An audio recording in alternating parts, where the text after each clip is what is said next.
Hello everyone, this is Shadow Dragon recording again from the test server. So there was an update today, and they changed two pretty major things. So the first one is controller power over time. They changed how that works. So power over time is no longer triggered passively. It's now triggered by activating any superpower in controller role and lasts for 12 seconds. Yeah, so basically any power now is the pot. On live, I believe it's I think you have a choice of one or two. There's like one in each tree. I'm not too familiar with trolling at all, so this is not something I'll be testing. I will leave that up to the experts. The second thing is definitely a major item I'm interested in. It has to do with the way power back is handled for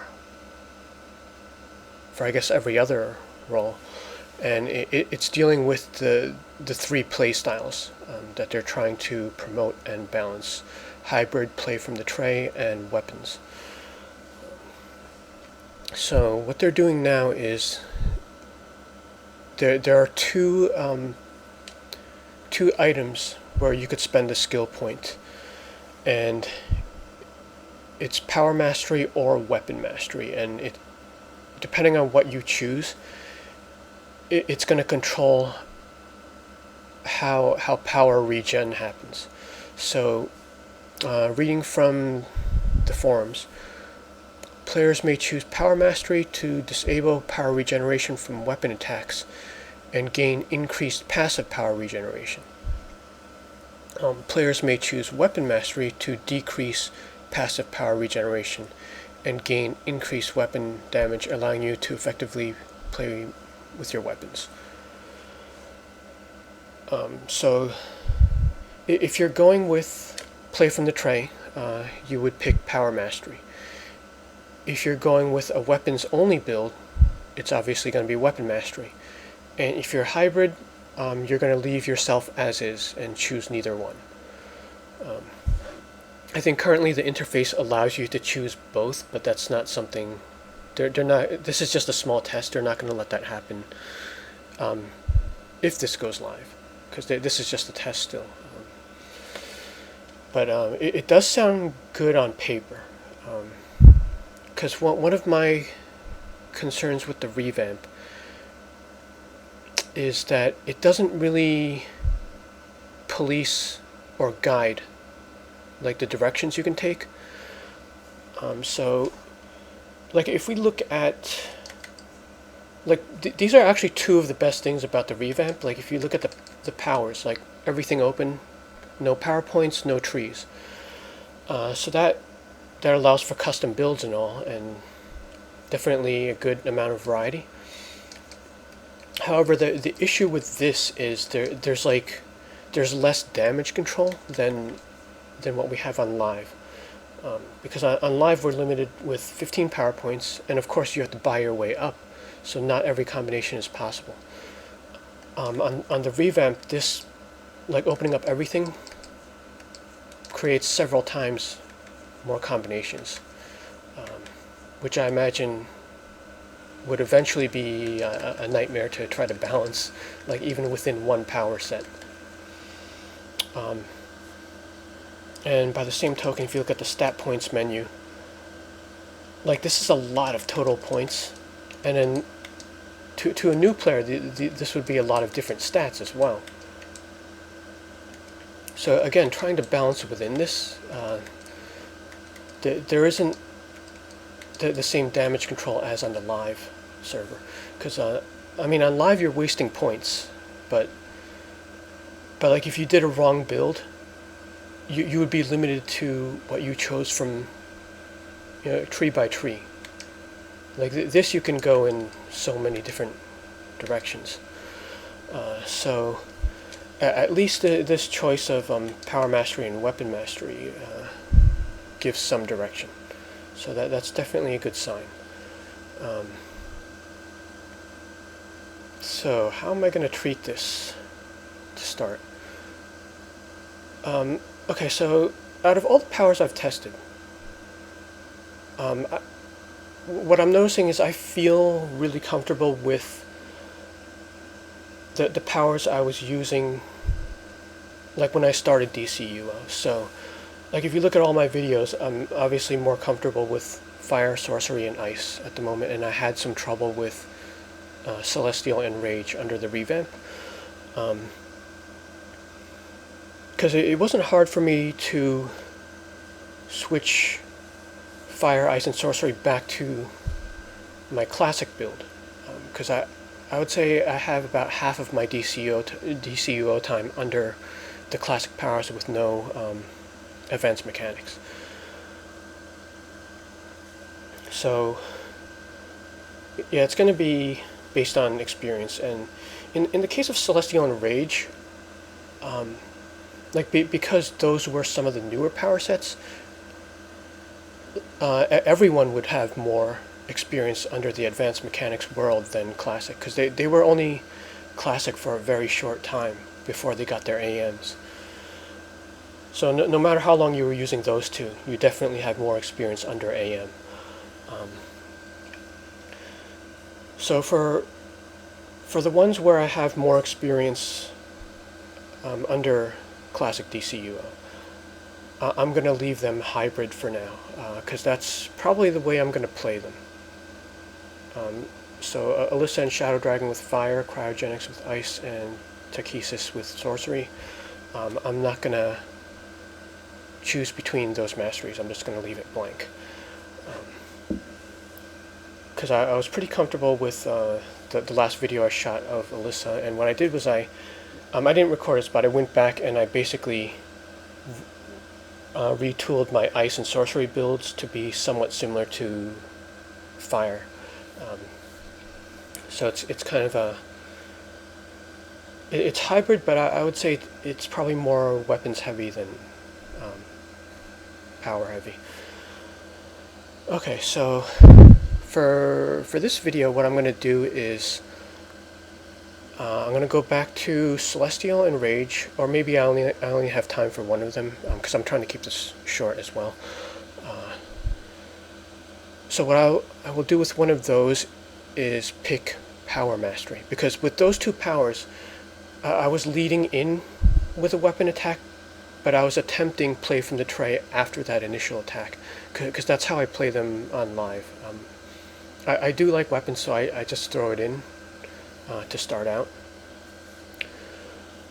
But under the revamp guidelines, those would still be considered play from the tray, because it has to go like in a continuous chain combo after that initial attack. So I'm going to try out Power Mastery and see how that fares, see if we run out of power. Okay, so I'm going to give Celestial a test run first. So let me show you where those two things are. So here it is, Power Mastery, Weapon Mastery, so I picked Power Mastery. Now in the last test I didn't notice too much of a problem with passive power back when fighting the ads, but I did come across it against the boss. So that's what we're going to mainly look at.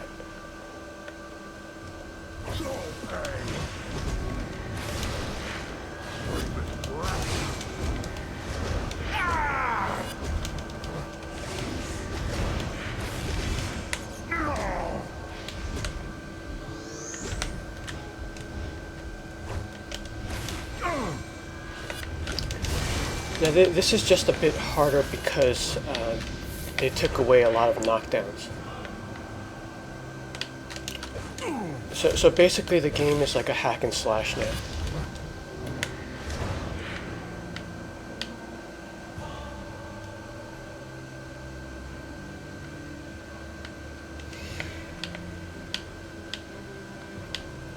And if you haven't seen the previous videos, I do this combination because I try to mimic what I have on live. Now Alina's a little bit higher than 100 now on live, but I'm just keeping this as a controlled experiment with previous runs. So if you're 101 on the live server with Celestial in the Ruined Cathedral walk-in, like that combination can wreck this duo. And one of the other things I want to get across is that our characters in Revamp have to be the same or stronger after.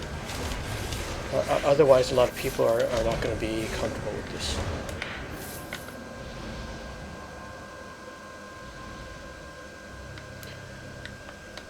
Okay, so against this boss, I'm hoping to get a chain going and not run out of power. Simon says, open up. Damn this barrier. Trigon's son is as infuriating as he is. Well, look at what the raft I dragged think I had in. Mammoth last time. I'm surprised you made it this video. far. Now, Simon says, inconceivable. Go to hell. What? Ah!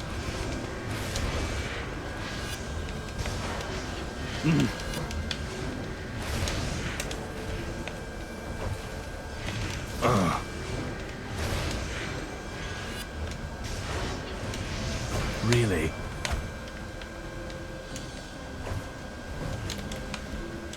Envision the power. Stop that.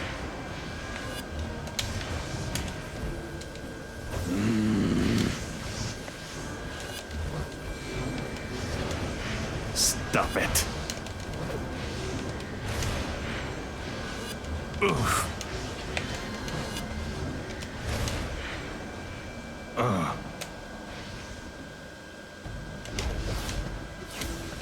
Stop it.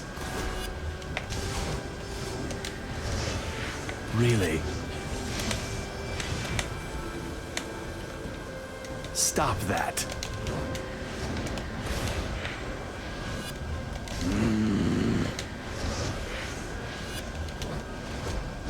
Oof, this can't be.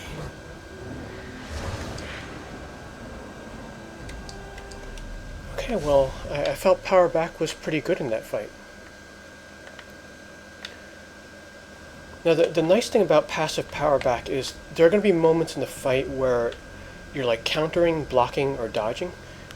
And like while you're doing that, you're also kind of like, you're getting the passive power back and you're not wasting power because you're just kind of doing something else.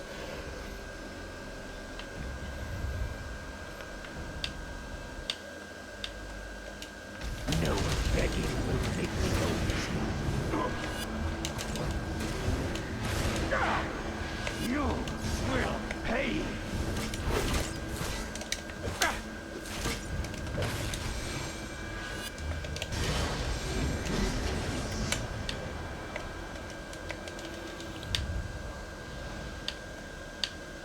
Okay, so I think, a couple of ads and a boss fight does get the point across.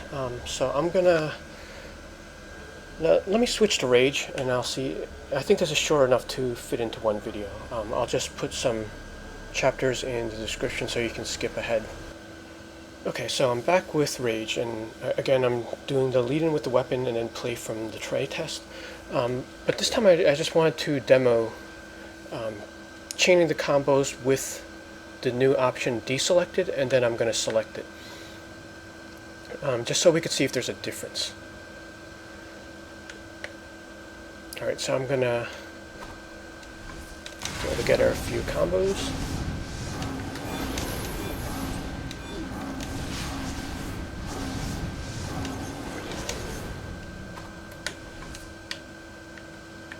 Wait, that was a bad example. Yeah, I'm not used to the cooldowns here, so something else has less of a cooldown, has more of a cooldown than on live. So let me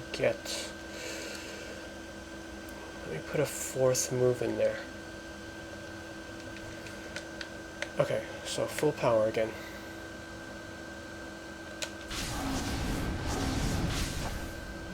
Ah, messed up.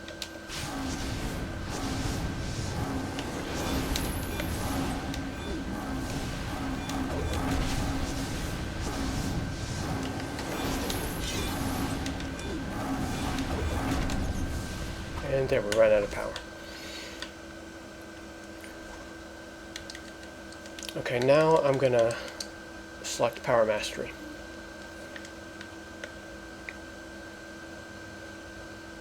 And let the power come back.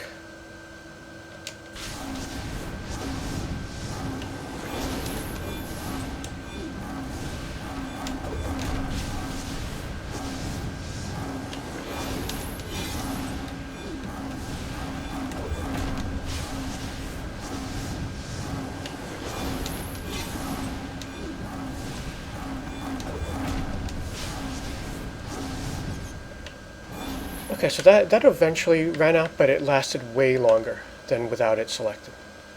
So it is making a difference. Alright, let's head to the cathedral.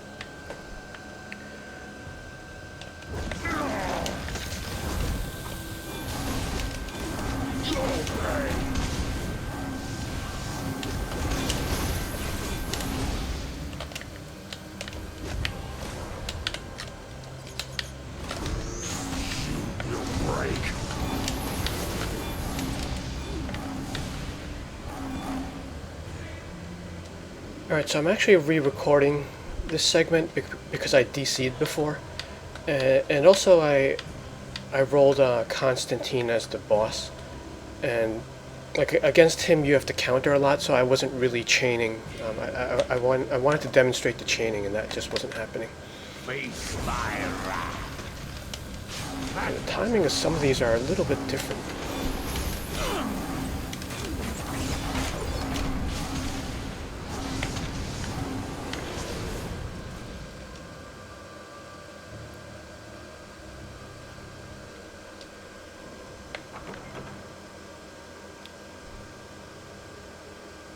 Huh. Can't get through this magical barrier. Guess I'm not on the guest list. Hey, who let you guys in? I've got to call my agent. This is where you run away. Hey! Oh!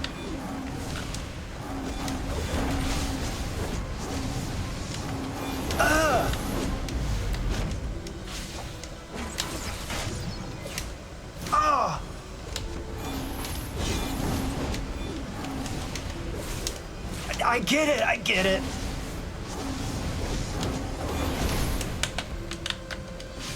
Enough already! Come on!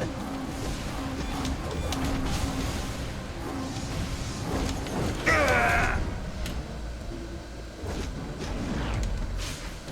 Stop trying to hit me and hit me! Yeah.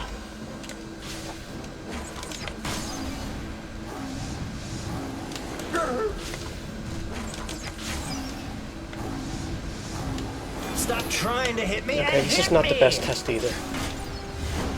Too many interruptions.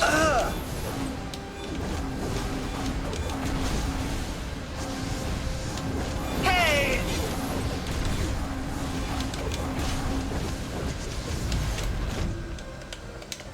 No way! But you could see that it did last like a lot more cycles than before. So it definitely does help.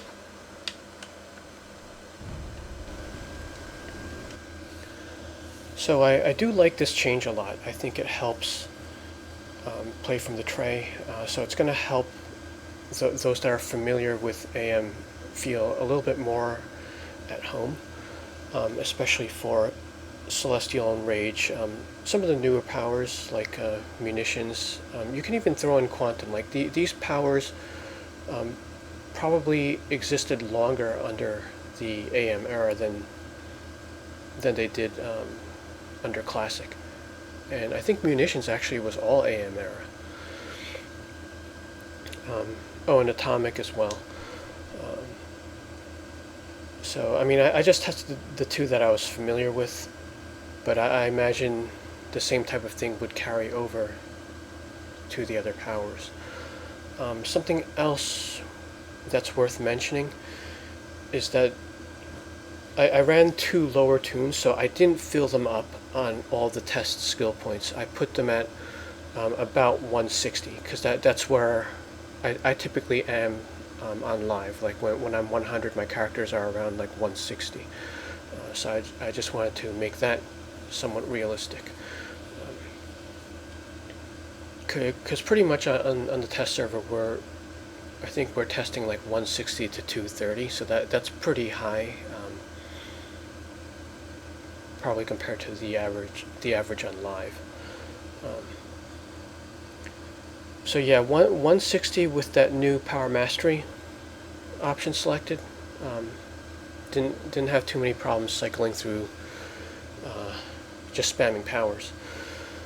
Now it's not an infinite combo. Like you can't go in an infinite loop like live. So that's good in a way because it's kind of balancing it more. It's not making you too overpowered, and it's also giving that responsibility back to the troller. Like when you're in a group, because currently on live, if you're in a group and all the DPS are cycling their AMs correctly, the troller is really only powering the other support roles. So with this, the DPS is generating power by himself, but it does, like, it will eventually run out, but it allows him to run through his rotation a bit more than without the option selected. Okay, I think that's all I could think of. Oh wait, there's actually one more thing I wanted to point out with the interface, because I was thinking of how to add some more guidance to the user as I open this video with. So yeah, this menu, there's just a lot of choices, a lot of directions to go. So I was thinking that once you pick one of the masteries, it should kind of hint at which items you should be putting stats into. So like when a user selects power mastery, I think there should be a faint light up to power and might, because those are the two you're supposed to put into, and maybe even the crits too. And then like when you pick weapon mastery, obviously precision should light up. That way it hints but doesn't force the user. In case you want to make a weird build, you're free to do that. But it should definitely throw in a hint for the less experienced user and the new user. Okay, that's all I had. Thanks for watching.